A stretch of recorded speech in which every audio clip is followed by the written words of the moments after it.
superhero cape, and we decided maybe we didn't really need a super priest after all. But this week I bring you another gift, but it didn't fit in the bag. I'll leave it up to you to decide at the end of the sermon whether you think we need a paper cutter or not. But you may be asking, what does a paper cutter have to do with the gospel of Jesus Christ? And the answer is absolutely nothing. But it does have quite a bit to do with the healing of Naaman. Now, you're probably going, no it doesn't. Stick with me. Naaman was living the good life. Commander of an army, he had exceptional political power and capital. There was just one little problem. Naaman had an incurable skin disease that caused him pain and shame. But this is life, right? A mixed bag of bad and good, happy and tragic. And Naaman does what most of us do when we're faced with problems. He just lives with it. But the good news is that we don't actually have to just live with our struggles. So Grace enters the story in the form of an outsider, a nameless young girl who was seemingly unimportant. She was a war captive who'd been enslaved to serve in the household of Naaman. But God was at work, even in the midst of this injustice. But this girl was a much better person than I am. I would probably go on, serves you right, you have leprosy. She's a much better person and instead says, mercy. I wish Naaman could be healed and would go to the prophet. In an unjust world, this young girl has a mercy. Now, perhaps Naaman was an exceptionally good master in the ancient world, or perhaps he helped rescue her from a situation even worse. We don't know. What we do know is that this young girl said to Naaman by means of his wife, I wish Naaman would go to the prophet of Samaria because he could cure him. This girl wants Naaman to get better. How many of us want to get better? Wouldn't we all like our lives to run a little more smoothly? Wouldn't it be great if life was just a little bit easier? So Naaman, hearing this bit of advice, does what most of us do when he gets advice. He goes and he talks to someone else about it. He goes to the king of Aram, who perhaps he trusts a little more, and says, so what do you think about this? And the king says, yeah, seems like a good idea. So the king of Aram sends Naaman to the prophet.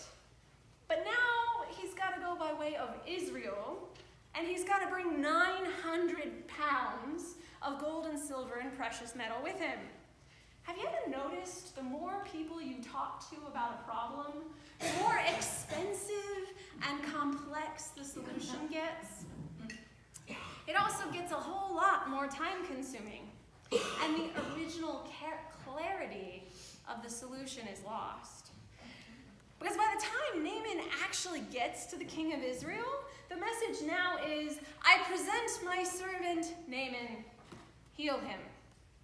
And the king of Israel, justifiably so, freaks out. Because the leader, the king of Aram, this foreign country, has sent the head of his army, the most powerful army, to come to his court and is saying, heal him. The king's going, am I God? I can't do that. But if I say no, I could start a war. Luckily, the prophet Elisha comes into the story and says, chill, I got this. It's a very modern translation. But the king does what so many of us do when we're faced with problems. When we feel like we're facing the impossible, or we're being asked too much of us, we get defensive. I can't do that. Who are you to ask that of me? And we begin blaming the person in need of help.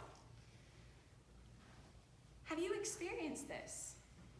You know, we're really afraid of letting people down or of failing them. And we begin to question their motives and to bluster to protect ourselves. But Elisha says it's going to be okay.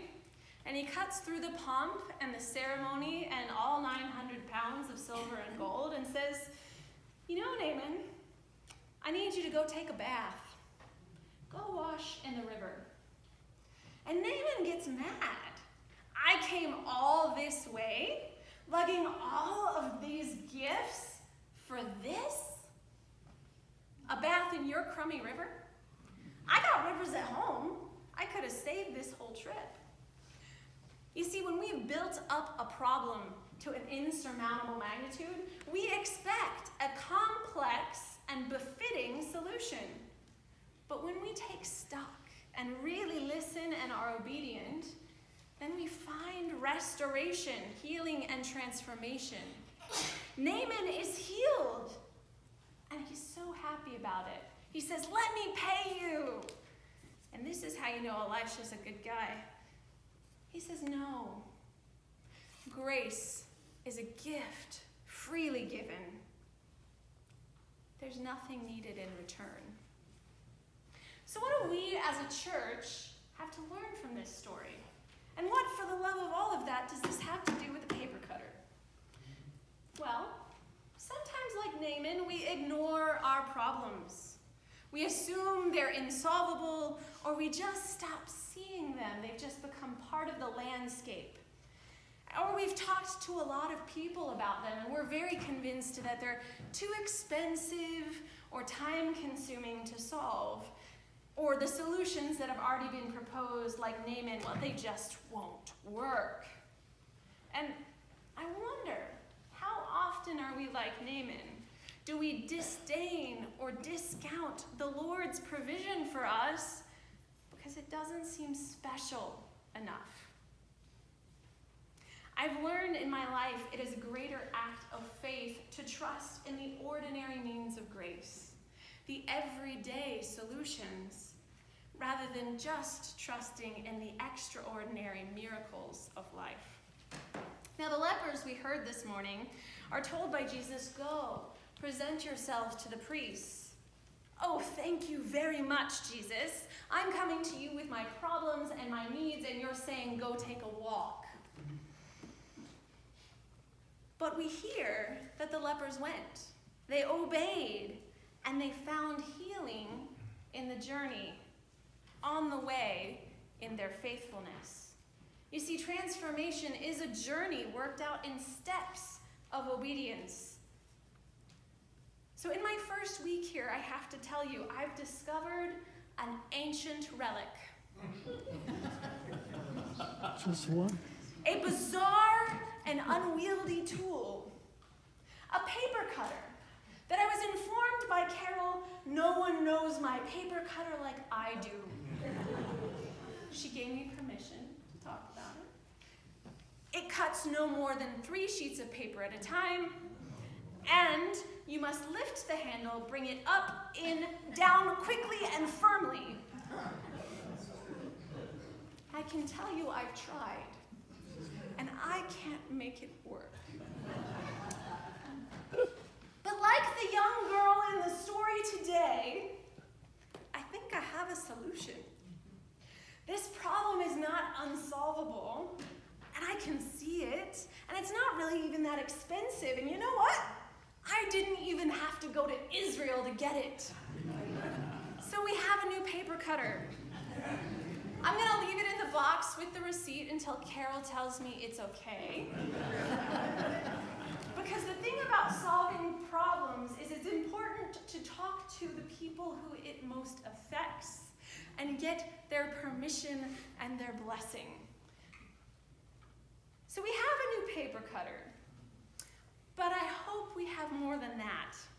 I hope from the oldest to the youngest of us, from the powerful to the plain, we have a willingness to see our blemishes and not just see them as incurable or just part of the landscape. And once we see them, let's do more than just talk about them. Let's do something. If the problem you see is a sin within yourself or a spiritual wound, then come and present yourself to a priest, as Jesus said.